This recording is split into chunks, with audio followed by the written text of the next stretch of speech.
நம்ம வாழ்க்கையில ஏதாவது டவுட் வந்துச்சுன்னா, ஃபர்ஸ்ட்டு என்ன பண்ணுவோம் பார்த்தீங்கன்னா, Google ஓப்பன் பண்ணுவோம். அப்படி Google ஓப்பன் பண்ணும்போது, ஃபர்ஸ்ட்டு ஷோ விஷயம் என்னன்னு பார்த்தீங்கன்னா, இந்த விக்கிபீடியா தான்.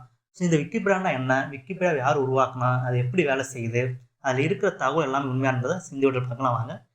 விக்கிபீடியானா என்ன? ஃபர்ஸ்ட்டு பார்த்தீங்கன்னா, விக்கிபீடியா ஒரு ஃப்ரீ ஆன்லைன் என்சைக்ளோபீடியா. அதாவது உலகத்தில இருக்கிற எல்லா தகவலுமே ஒரே இடத்துல இருக்கும். ஹிஸ்ட்ரி, சயன்ஸ், டெக்னாலஜி, செலிபிரிட்டீஸ் இவங்களோட டீட்டெயில்ஸ் எல்லாமே ஒரே இடத்துல இருக்கும். இது யார் வேணுமானாலுமே சர்ச் பண்ணலாம். முக்கியமான விஷயம் என்னன்னு பார்த்தீங்கன்னா, இது முற்றிலுமே ஃப்ரீ. யார் வேணாலும் எடிட் பண்ண முடியும். ஸோ அதுதான் இந்த விக்கிபீடியா. இந்த விக்கிபீடியாவ யார் உருவாக்குனான்னு பார்த்தீங்கன்னா, 2 பேர் இருக்காங்க. ஜிம்மி வேல்ஸ் இன்னொன்னு லாரி சங்கர். இவங்க 2 பேர் தான் இத உருவாக்குனாங்க. 2001ல இத லான்ச் பண்ணாங்க.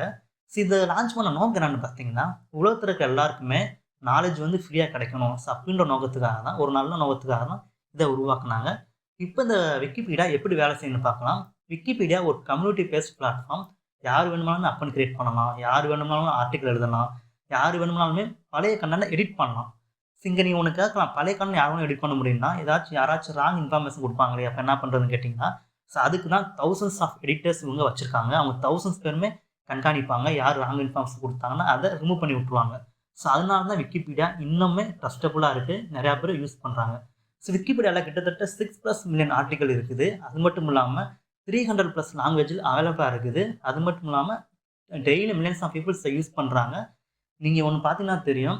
மத்த வெப்சைட்ல போனீங்கன்னா சைட்ல ஆட்ஸ் விளம்பரம் ஷோ ஆகும். ஆனா இந்த விக்கிபீடியால விளம்பரமே ஷோ ஆகாது. ஸோ விளம்பரமும் ஷோ ஆகாது. இது ஃப்ரீயாவும் குடுக்குறாங்க. ஸோ அப்ப எப்படி விக்கிபீடியா மணி ஏர்ன் பண்றாங்கன்னு பார்த்தீங்கன்னா, ஒன்லி டொனேஷன் மூலியமா தான் விக்கிபீடியா மணி ஏர்ன் பண்றாங்க. விக்கிமீடியா ஃபவுண்டேஷன் ஒண்ணு வச்சிருக்காங்க. ஸோ அது மூலியமா தான் இந்த டொனேஷன் மூலியமா தான் இவங்க வந்து மணிய ஏர்ன் பண்றாங்க. ஸோ இவ்வளோ தான் விக்கிபீடியாவோட மொத்த டீட்டெயில்ஸுங்க. ஸோ விக்கிபீடியா இந்த விஷயம் யூஸ் பண்ண ஆச்சுன்னா ஸோ லைக் பண்ணுங்க, சப்ஸ்கிரைப் பண்ணுங்க, கமெண்ட் பண்ணுங்க. இன்னும் இப்படிப்பட்ட டெக் சீக்ரெட் வேணும்னா ஃபாலோ பண்ணுங்க. ஸோ அடுத்த